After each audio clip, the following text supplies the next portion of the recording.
Good evening and welcome back to the Imaginary Gallery. It's TJ, your host. It's time for yet again some more narcissist trash talk. Tonight's discussion is why the narcissist or otherwise cluster B creature is never satisfied.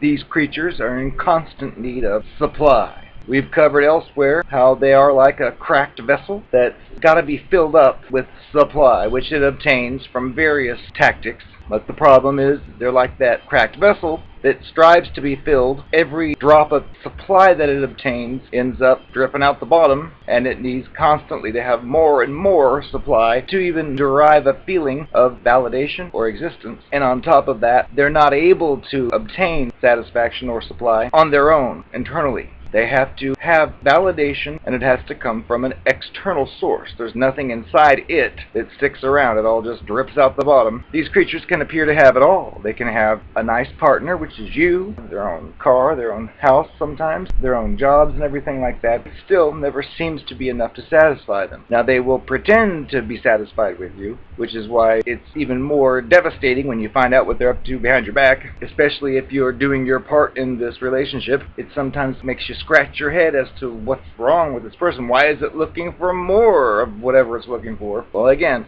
supply derives from a series of external sources, but many of us have things within ourselves that make us who we are. We're proud of those things and can exist with or without some partner there to share it with. And if we get mixed up with one of these cluster B creatures, end up realizing we're better off without anybody as opposed to a creature like this deceptive narcissist.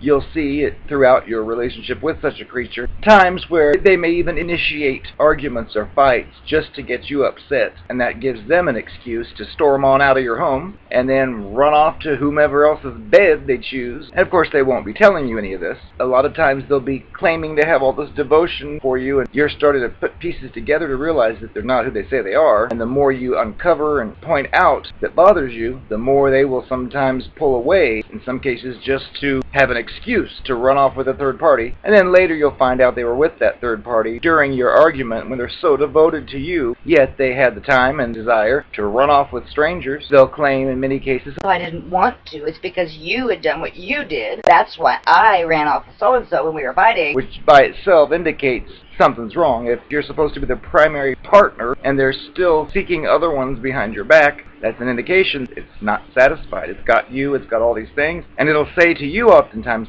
"You shouldn't have to look at anyone else if you're with me. Look how wonderful I am." They'll say things like that in some cases, and they'll use emotional/verbal abuse by telling you things too, like, "You better stay with me. No one else will want to be with you." They'll give excuses and reasons, which are mainly invented in their heads, but many of us will fall for those words and believe them. This explains why they appear to have it all, but then still find the need to cheat, to run off, and do all kinds of horrendous things they would never approve of you doing. They just don't tell you. Plus, they have that tactic of lying so well, they use that in their favor, and they also wear a series of masks that are all compartmentalized with different other people, which explains how they can tell you daily that they're devoted to you, but then you find out on the side they're telling somebody else something similar and keeping it from you, thinking you don't deserve to know about it, even though they demand a relationship with you, yet they insist on having their own private world behind your back. That's devastating when you find out about it. But these various masks are all they know. That's what they've done all their life.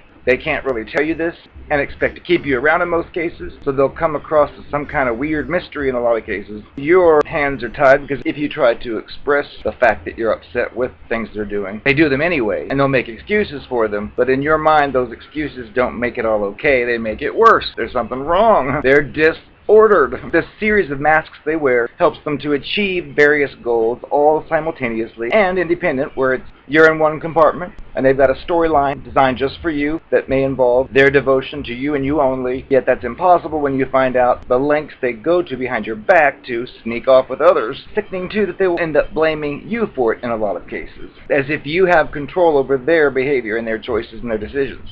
Like they're just a machine running around that automatically reacts to something you did or said and how it interprets things, and it of course thinks that whatever it assumes is correct, which that doesn't work for you. If you assume something based on facts and evidence and it doesn't fit with their narrative, they'll simply tell you you're wrong and you're misunderstanding things, which makes life with these creatures very difficult. It also can leave you walking on those eggshells because you're afraid it's going to run off with somebody else which is a horrible trauma bonding relationship in many cases where you're actually addicted to this creature while it's doing things unpredictably and you cannot control them. They think, of course, they can control you. They think that they control everyone, which I've pointed out before. Yeah, you can have a temporary illusion of control by misinformation given to different parties, and you'll get them all to react accordingly. But that doesn't usually last very long, and it's not a very satisfying existence for either one of you, really. But what I see it as is when they find a partner as a primary source of supply, that becomes what I would refer to as their anchor. Like they like to have a person they can settle down with, so they'll have an identity they can portray to the outside world to indicate how respectable they are because they have this, and they have that, and they have you. They sometimes will use you for their image, especially if they're unstable and you're not. They'll want to drink in all of your stability and make it look like they're stable, but at the same time, we're carrying on a different life completely. But when they have that anchor in place, and because they're a cracked vessel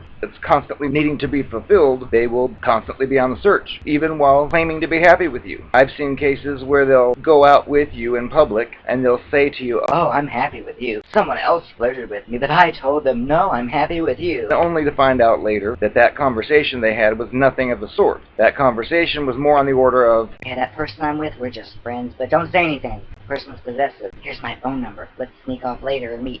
They do things like that, like a little kid would do. Remember, they are a child, a 7-year-old child, trapped in an adult body, looking for stimulation everywhere. And they know they can't maintain it if you know this, which means, again, they're shame-based because they can't really reveal to you, "Hi, I'm never satisfied. You're doing for a certain part of supply desires. There's more I have to have, and you can't do that." They won't say any of those things. They just act that way privately, and when you find out the pieces of the puzzle, that's what it tells you, that they're not satisfied with anything. But they'll, of course, deny that and say, well, I only strayed because of you. for some reason. Again, we don't have control over another adult's decisions. If they choose to sneak around while telling you they're devoted, that's their choice to do, and that's very deceptive, and that's not the way they'd want to be treated, which again indicates they're not capable of having an actual legitimate relationship with anybody, including you, and including their other supply. They're also always in some kind of real or imagined competition with you. I remember in my case, there was a time, several years ago, my car I drove died. It was a Toyota, which was very reliable. However, it did reach a point where it just couldn't go any further. I worked 30 minutes away from where I lived, and I had to have transportation. There's no easy public transportation from where I lived to where I worked. I needed the car. I went to a Toyota dealer. Now, I happened to have a family member who worked for one of the particular dealers, and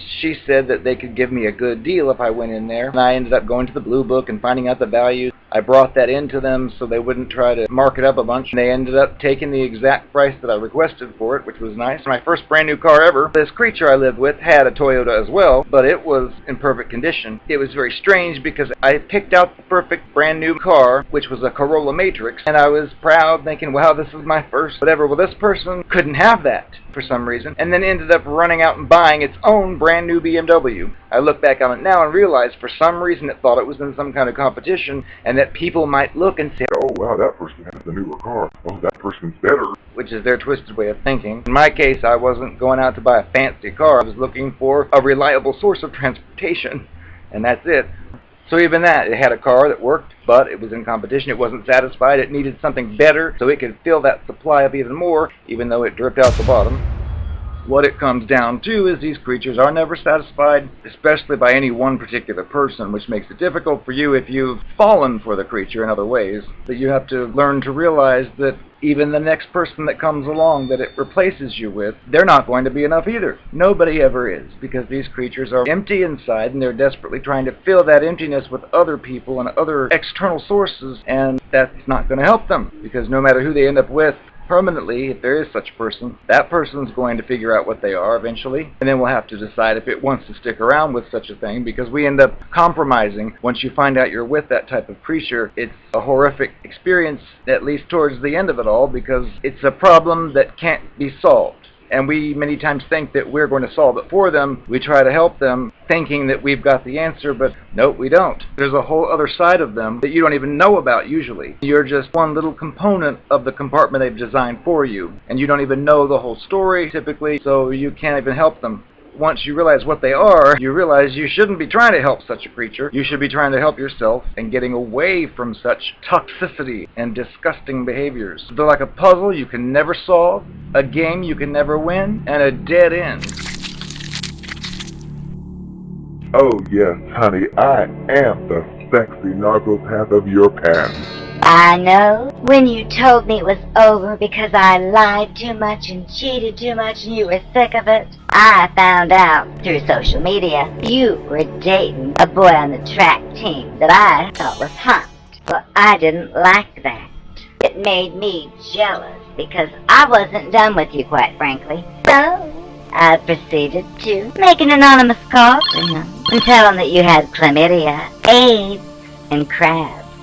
That's right, it was me. Well, honey, despite my attempts to try to hoover you back into my life, you started hearing some rumors. You heard that somebody anonymously called your new lover and told them that you were a whore and that you were a liar. And you came to me, first thing, telling me not to interfere in your affairs. And I told you, what are you talking about? You think you are so important. I don't even think about you, I told you. Well, since I'm giving confessions, I've got to tell you. Yes, that was me.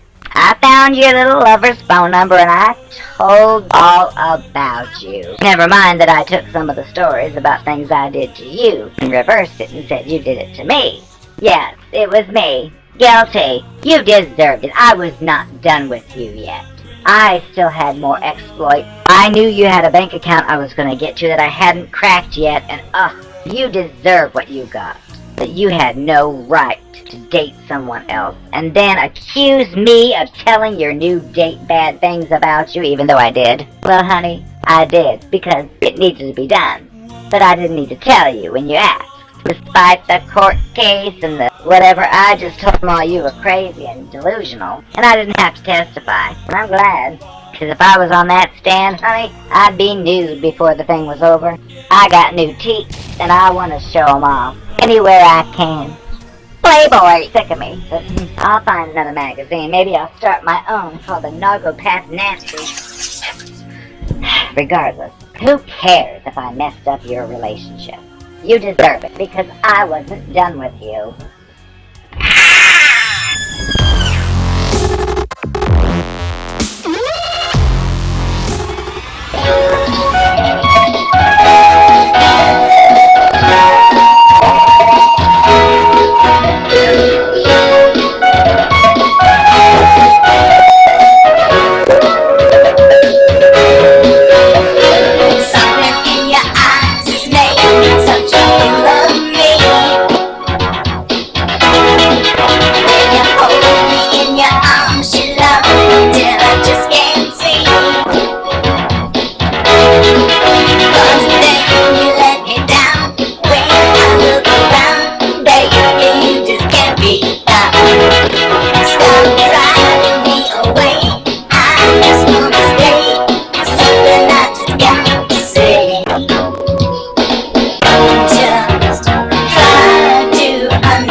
I used to wear this pattern. That's a tablecloth. That is disgusting.